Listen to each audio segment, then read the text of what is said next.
Hi, എല്ലാവർക്കും സ്വാഗതം. ഇന്നത്തെ നമ്മുടെ വീഡിയോ എന്താണെന്ന് വെച്ചാൽ, നമ്മുടെ വീട്ടിൽ തക്കാളി കൃഷി ചെയ്യുമ്പോൾ നമുക്കത് എങ്ങനെ വാട്ടരോഗമൊന്നും ഇല്ലാതെ അല്ലെങ്കിൽ മഞ്ഞളിപ്പൊന്നും ഇല്ലാതെ എങ്ങനെ കൃഷി ചെയ്യാം എന്നുള്ളൊരു വീഡിയോ ആണ്. അപ്പോൾ അതിന് വേണ്ടിയിട്ട് നമുക്ക് എന്തെല്ലാം സാധനങ്ങളാണ് നമ്മൾ കരുതേണ്ടത്, എങ്ങനെയാണ് നമ്മൾ കൃഷി ചെയ്യേണ്ടത്, അതേപോലെ തന്നെ ഇവിടെ നിങ്ങൾക്ക് നോക്കിയാൽ മനസ്സിലാവും, ഇവിടെയൊക്കെ നിറച്ചത് എല്ലാ തക്കാളിയിലും തന്നെ തക്കാളി ഉണ്ടായി കിടക്കുന്നുണ്ട്. നമ്മുടെ ഈ ബാക്കിൽ നിൽക്കുന്നതെല്ലാം തക്കാളി ചെടികളാണ് കേട്ടോ. എല്ലാത്തിലും നിറച്ച് പൂക്കളും കായ്കളുമായിട്ട് നിൽക്കുന്നതാണ്. അപ്പോൾ ഇതേപോലെ നമുക്ക് തക്കാളി ഉണ്ടാവാനായിട്ട് നമ്മൾ എന്ത് ചെയ്യണം എന്നുള്ളൊരു വീഡിയോ ആണ് കേട്ടോ.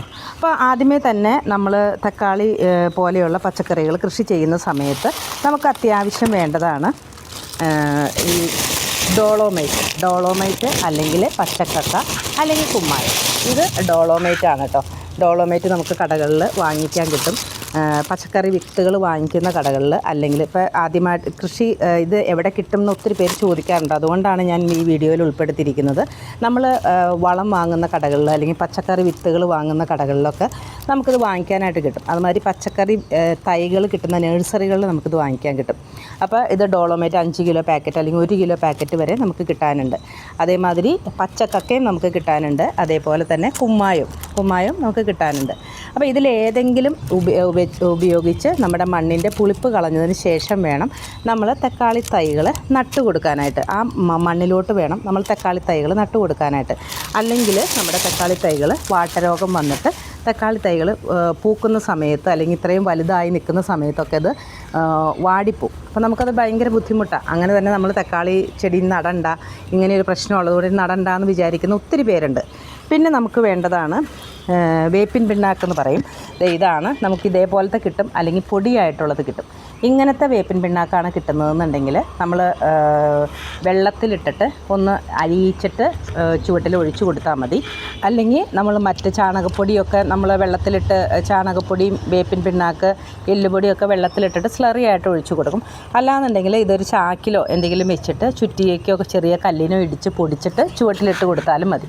ഇതും നമ്മുടെ തക്കാളികളിൽ വരുന്ന രോഗങ്ങൾക്ക്, രോഗപ്രതിരോധ ശേഷി എന്ന് വെച്ചാൽ ചെടികൾക്ക് വരുന്ന മറ്റ് രോഗങ്ങൾ, വേരിൽ നിന്ന് വരുന്ന കീടബാധകൾക്കൊക്കെ വളരെ നല്ലതാണ് വേപ്പിൻ പിണ്ണാക്ക്. അപ്പോൾ നമ്മൾ ഒരു 15 ദിവസത്തെ ഇടവേളകളിൽ മറ്റ് വളങ്ങളുടെ കൂടെ നമുക്കിത് ഇട്ട് കൊടുക്കാം. അല്ലാന്നുണ്ടെങ്കിൽ വെറുതെ മറ്റ് വളങ്ങളില്ലാതെ നമുക്കിത് ഇട്ട് കൊടുക്കാം. പിന്നെ നമുക്ക് അത്യാവശ്യം വേണ്ട സാധനമാണ് സ്യൂഡോമോണസ്. നമുക്ക് ഒരു 3 ഗ്രാം 1 ലിറ്റർ വെള്ളത്തിൽ മിക്സ് ചെയ്തതിന് ശേഷം നമുക്ക് ഇതിൻ്റെ ചുവട്ടിൽ എല്ലാ 10 ദിവസം അല്ലെങ്കിൽ 15 ദിവസത്തെയും ഇടവേളകളിൽ നമ്മൾ ഒഴിച്ചുറ നിർബന്ധമായിട്ടും ചെയ്തു കൊടുക്കേണ്ട കാര്യമാണ്. അല്ലെങ്കിൽ നമുക്ക് തക്കാളി കൃഷി ചെയ്യാനായിട്ട് പറ്റുകയില്ല. ഏറ്റവും അത്യാവശ്യം നമുക്ക് വേണ്ടത് ഡോളോമൈറ്റോ, കുമ്മായം, പച്ചക്കക്ക, ഇതിലേതെങ്കിലും ഒന്നും, പിന്നെ സ്യൂഡോമോണസും. ഇത് രണ്ടും ഇല്ലാതെ നമുക്ക് തക്കാളി കൃഷി ചെയ്യാനേ പറ്റത്തില്ല. കാരണം പറഞ്ഞാൽ എന്തായാലും വാട്ടരോഗം വരും.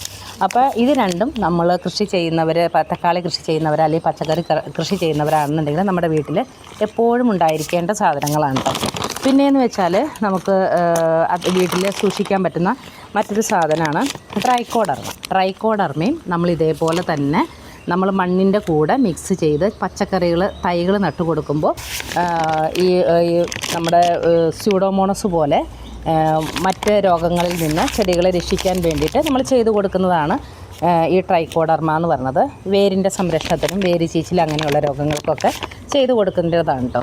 പിന്നെ ഉള്ളതെന്ന് വെച്ചാൽ ഒരു ജൈവ കീടനാശിനിയാണ് ബിവേറിയ ബാസിയാന എന്ന് പറയും. ഇത് ലിക്വിഡ് രൂപത്തിലും കിട്ടും, അതേപോലെ തന്നെ പൊടി രൂപത്തിലും കിട്ടും കേട്ടോ.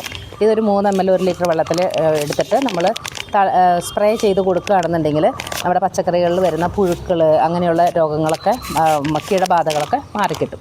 അപ്പോൾ അത്യാവശ്യം നമ്മൾ സ്യൂഡോമോണസും അതേപോലെ തന്നെ മണ്ണിൻ്റെ പുളിപ്പ് മാറ്റാനുള്ള പച്ചക്കക്കയോ കുമ്മായോ ഡോളോമൈറ്റോ എന്തെങ്കിലും കരുതണം. പിന്നെ ഏറ്റവും അത്യാവശ്യം വേണ്ടതാണ് സ്യൂഡോമോണസ്. അത് രണ്ടും നമ്മൾ കരുതിയാലാണ് നമ്മുടെ പച്ചക്കറികളിൽ ഈ തക്കാളി കൃഷി നന്നായി വരുള്ളൂ കേട്ടോ. പിന്നെയെന്ന് വെച്ചാൽ ഈ തക്കാളി കണ്ടോ, ഇതെല്ലാത്തിനും ഞാൻ ഇതുപോലെ കമ്പുകൾ കുത്തി കൊടുത്തിട്ടുണ്ട്. ഒരത്യാവശ്യം വലിപ്പമാകുന്ന സമയത്ത് നമ്മൾ ഇതിന് കമ്പുകൾ കുത്തി കൊടുക്കുക.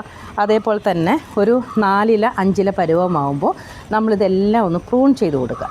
അതൊന്ന് കട്ട് ചെയ്ത് കൊടുക്കുക കേട്ടോ. കട്ട് ചെയ്ത് കൊടുത്ത് അപ്പോൾ ശിഖരങ്ങൾ ഒത്തിരി ആവും.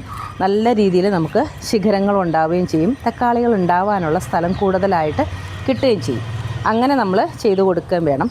പിന്നെയെന്ന് വെച്ചാൽ എല്ലാ 15 ദിവസം കൂടുമ്പോഴും ഈ സ്യൂഡോമോണസ് ഒഴിക്കുന്നതിൻ്റെ ഇടവേളകൾ രണ്ടും കൂടി ഒരുമിച്ച് ഒരിക്കലും ചെയ്ത് കൊടുക്കരുത്. ഇടവേളകളിൽ നമ്മൾ വളവും ചെയ്തു കൊടുക്കണം. ഈ സമയത്ത് നല്ല രീതിയിൽ നനയും ചെയ്തു കൊടുക്കണം. അത്യാവശ്യം നല്ല വെയിലും വേണം.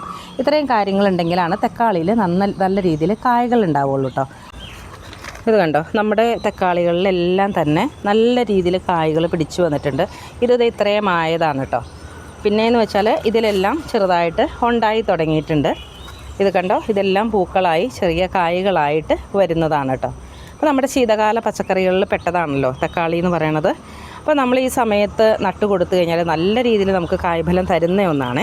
നമ്മുടെ വീട്ടാവശ്യത്തിന് എപ്പോൾ വേണമെങ്കിലും നമുക്ക് നട്ടു കൊടുത്താൽ നമ്മുടെ ആവശ്യത്തിനൊക്കെ നമുക്ക് ഉണ്ടാവുകയും ചെയ്യും കേട്ടോ. ഞാനെന്ന് വെച്ചാൽ ഒത്തിരി നാളായി കടയിൽ നിന്നൊക്കെ നമ്മൾ തക്കാളി വാങ്ങിച്ചിട്ട്, അങ്ങനെ വാങ്ങിക്കേണ്ടി വരാറേ ഇല്ല കേട്ടോ. നമുക്ക് ഒത്തിരി മഴക്കാലത്താണെങ്കിൽ നമ്മുടെ ഷെയ്ഡിൽ അത്യാവശ്യം ഇടയ്ക്കൊക്കെ വെയിൽ കിട്ടുന്ന സ്ഥലത്തൊക്കെ വെച്ച് കഴിഞ്ഞാൽ നമുക്ക് നല്ല രീതിയിൽ തക്കാളി നല്ല രീതിയിലല്ല, നമ്മുടെ ആവശ്യത്തിന് തക്കാളി നമുക്ക് മഴക്കാലത്തും കിട്ടും കേട്ടോ. അപ്പോൾ ഇത്രയും കാര്യങ്ങൾ ശ്രദ്ധിച്ചു കഴിഞ്ഞാൽ നമ്മുടെ വീട്ടിൽ നമുക്ക് തക്കാളി കൃഷി ചെയ്യാനായിട്ട് പറ്റും. അതേപോലെ തന്നെ നമ്മുടെ വീട്ടിൽ അത്യാവശ്യം സൂക്ഷിച്ച് വെക്കേണ്ട സ്യൂഡോമോണസും കുമ്മായും അതേപോലെ തന്നെ ട്രൈക്കോഡർമയും വേപ്പിൻ പിണ്ണാക്കും ഒക്കെ നമ്മളൊന്ന് വീട്ടിൽ സൂക്ഷിച്ച് വെക്കുക. കണ്ടോ, ഇപ്പോൾ നമ്മുടെ വീട്ടിൽ പിന്നെ ഇനി ചെറിയ തൈകൾ വെച്ച് കൊടുത്തിട്ടുണ്ട്. ഇത് ഞാൻ തക്കാളിയുടെ നമ്മൾ കട്ട് ചെയ്ത് കളയുന്ന കമ്പ് കുത്തി കൊടുക്കുന്നതാണ്. ഈ തക്കാളിയുടെ ചെറിയ കമ്പുകൾ ഇതുപോലെ കുത്തി കൊടുത്താലുള്ള കാര്യം എന്താണെന്ന് വെച്ചാൽ പെട്ടെന്ന് പൂക്കളാവും കേട്ടോ. പെട്ടെന്ന് വളർന്നു വരികയും ചെയ്യും, അതേപോലെ തന്നെ പൂക്കളാകുകയും ചെയ്യും.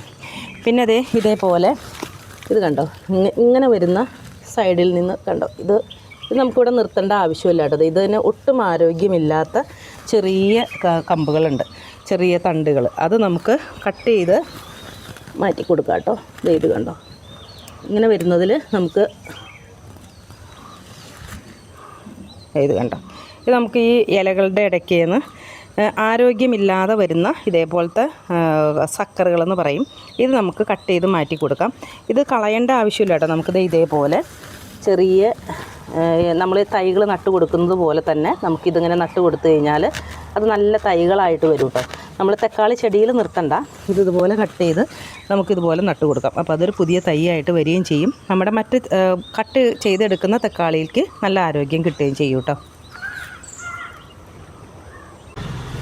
അപ്പോൾ ഇത്രയും കാര്യങ്ങൾ ശ്രദ്ധിച്ചു കഴിഞ്ഞാൽ നമുക്ക് തക്കാളി കൃഷി നല്ല വിജയകരമായി മാറ്റാനായിട്ട് പറ്റും കേട്ടോ. വാട്ടരോഗമൊന്നും ഇല്ലാതെ മഞ്ഞളിപ്പൊന്നുമില്ലാതെ നല്ല രീതിയിൽ നമുക്ക് കൃഷി ചെയ്യാനായിട്ട് പറ്റും.